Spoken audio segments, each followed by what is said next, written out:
Assalamu alaikum wa rahmatullahi wa barakatuh, dear students. This is teacher Adam and this is a new lesson. So tonight inshallah we're going to talk about at home. At home waxa weeye wuxuu ka hadlayaa guriga alaabta iyo qolalka kala duwan guriga uu leeyahay. Qolalka kala duwan guriga uu leeyahay uu ka hadlayaa cashirkan ayuu ku saabsan yahay. So let's get started. So this is at home. Home waa guriga. At home. You see this is an entire house and all the things inside it. So let's go through it. It's from 1 to 9. It's from 1 to 9 as you can see. So let's read the words first before we begin. Ereyada naqrina intaanu inaan guda galin. Living room, living room, living room. Dining room, dining room, dining room. Kitchen, kitchen, kitchen. Bedroom, bedroom, bedroom.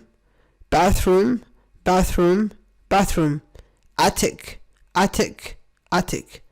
Yard, yard, yard. Garage, garage, garage. Basement, basement, basement. So let's go through it now.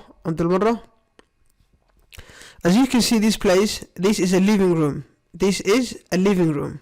Waa qolka fadhiga. And this is the dining room. This is the dining room. Waa qolka cuntada. And this is a kitchen. And this is a kitchen. Kana waa kitchada way ama kushinka. And this is a bedroom. This is a bedroom. Because you see the bed hit there. Bedroom waa qolka chiefka. And this is a bathroom. This is a bathroom. So this is the bath or the bath tub, and this is the sink, and this is the toilet. Marka kana waa wasuuligi waa bathroom wasuuligi wuxuu leeyahay marka meesha bath tubka buu leeyahay lagu meedho biyo lagu shubayaa marka lagu meedhanaya iyo suuligi halkaasna meeshii farxalka iyo isku meedhay wajiga lagu meedhanaya. And this is called attic. meesha waxa la yiraahdaa attic waa qol yar ama meel yar banaan saqafka ama roofka ay ka hooseysa marka xagga sare way waxa la yiraahdaa attic. Attic baa la yiraahdaa. Xagga number 7 waa yard. Yard waa barxadda ama waxa daarada way daaradii way akhdarka coos way. Number 8 waa garage ama garage. Garage waxa weeye waa meesha gaarigalka way gaarigalka meelaha gaariga lagu sameeyo lagu cilad bixina waa la yiraahdaa.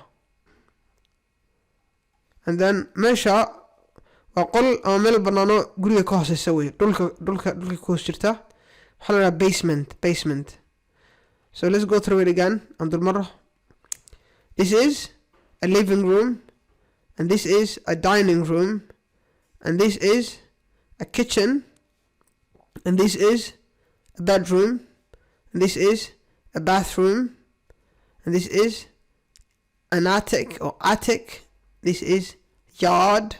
So we have a front yard and a backyard. Front yard waa daarada maxaan ku rahaa wajhada weeye, and backyard waa xagga dambe guriga maxaan ku rahaa dabadiisa dambe.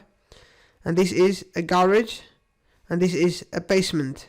So let's go through the words: living room, dining room, kitchen, bedroom, bathroom, attic, yard, garage, basement. So living room, dining room, kitchen, bedroom, bathroom, attic, yard, garage, basement. I think we're going to stop the lesson there. And all my students, I wish you the best for listening, and watching the video.